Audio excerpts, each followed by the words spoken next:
Homeland, a great company. A large chain of grocery stores serving Oklahoma, Kansas, and Texas. Providing the best to our customers. Clean and attractive stores. Stores laid out in a way to meet all of the customers' wants and needs.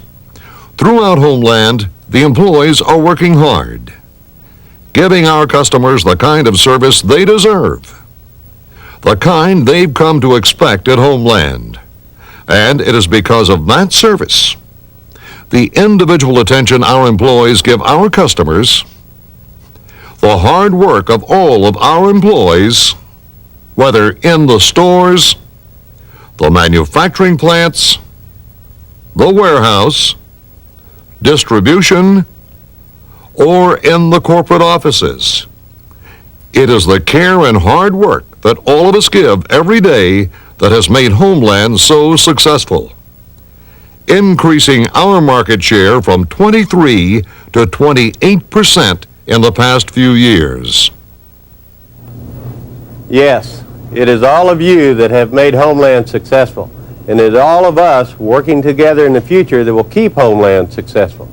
In the next few months and days, we face some very serious problems, but working together we can solve those problems. But first, the problems. We at Homeland have always had one big advantage over our competitors: our own warehouse operation. With this warehouse operation, we've been able to save a good deal of money through investment buying.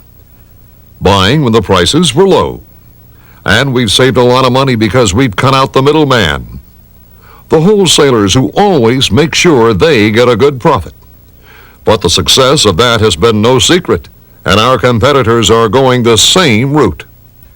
These are tough times, especially tough times for the grocery industry. We've seen a lot of stores closed. Kennard's, Bud's, stores all over the country have been closing their doors. Their employees finding themselves without a job. Today we're facing tough competition from the IGAs, Walmart, PriceSmart, Pratt's, Buy for Less, Food for Less, Food King, United, and Jewel Osco. And in just the next few months, we're going to be facing some tough new competition from Food Lion and from Albertsons. Yes, these new competitors are setting up shop right here in our neighborhood, ready and anxious to take our customers away from us. And now that we're directly facing these competitors, it's clear that we have a disadvantage. It's not a new one. It's one we've been attempting to solve for many years. But it's one we have to solve now. We can't wait any longer. And that disadvantage is our lack of labor cost parity.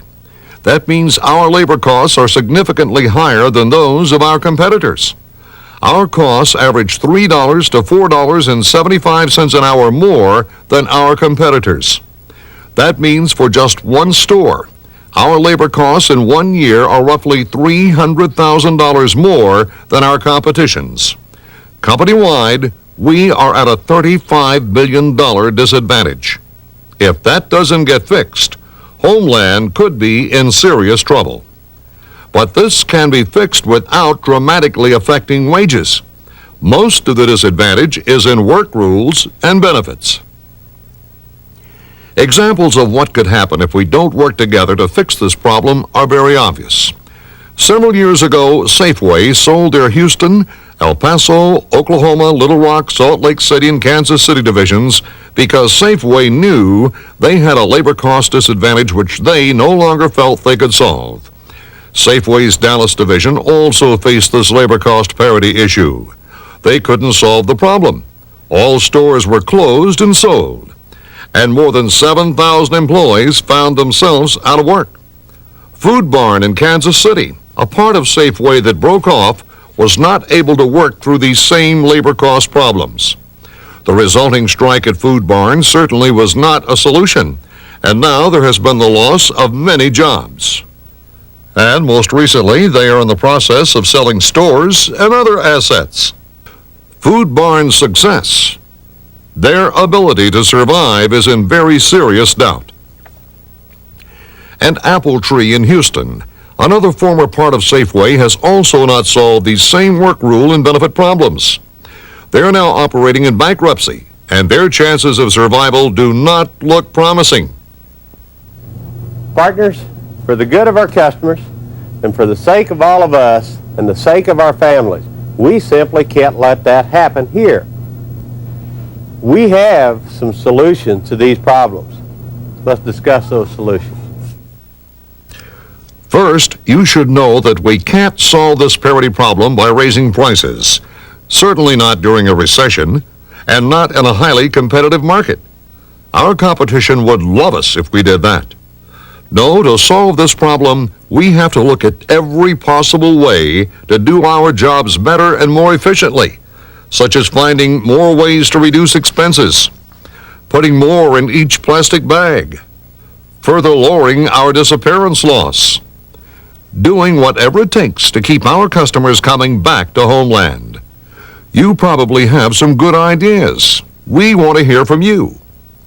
Looking for ways to do our jobs better is what led us to sell the bakery operation. As part of an independent baking company, they can do the work better and more efficiently. The same was done with our data processing. That function is now operating independently as a service Homeland buys. And we're now taking that step with distribution. Our distribution services will no longer be part of Homeland, but will be an independent service to Homeland. This step will allow us to continue to have the quality distribution service we need and will give most of the distribution employees the opportunity to become independent operators.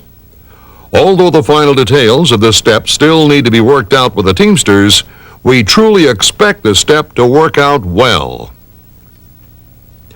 We are doing our part with the corporate staff. This is no ivory tower with tons of employees walking around with little to do. We have and will continue to operate lean. In fact, we've cut the number of our corporate staff twice in just the last couple of years.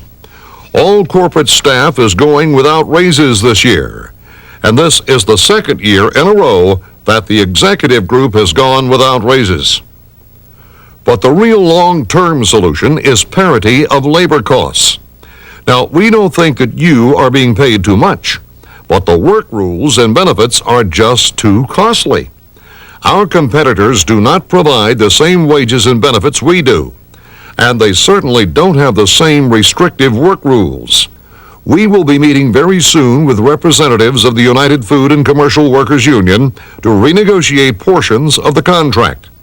We need to renegotiate the work rules and benefits, and we need to come up with some different arrangements for the non-profitable stores and the stores that will be going head-to-head with the new competition. Fortunately, we have a very good working relationship with the UFCW. We've discussed our problems with them, and we look forward to their help and involvement in solving these problems. We believe they know that this is not a union versus non-union issue. This is a parity issue. This issue is about our ability to compete, our ability to survive. We cannot let our attempts to solve these problems turn into a long, drawn-out management-employee fight or a management-union fight. A look at Food Barn and Apple Tree shows just where that can lead, and nobody wants that. Partners, these issues are real, but together we can solve all of these problems. This is our home. We know how to serve our customers better than anyone else. Together, working as a team, I'll guarantee you we can send these competitors back to North Carolina, Idaho, or wherever they came from. We are a strong, strong company. We have excellent operations, and we know we have the best partners in the world. Our 7,000 employees is the best asset that this company has. Together, we're going to continue to be the best the market can be. Thank you very much.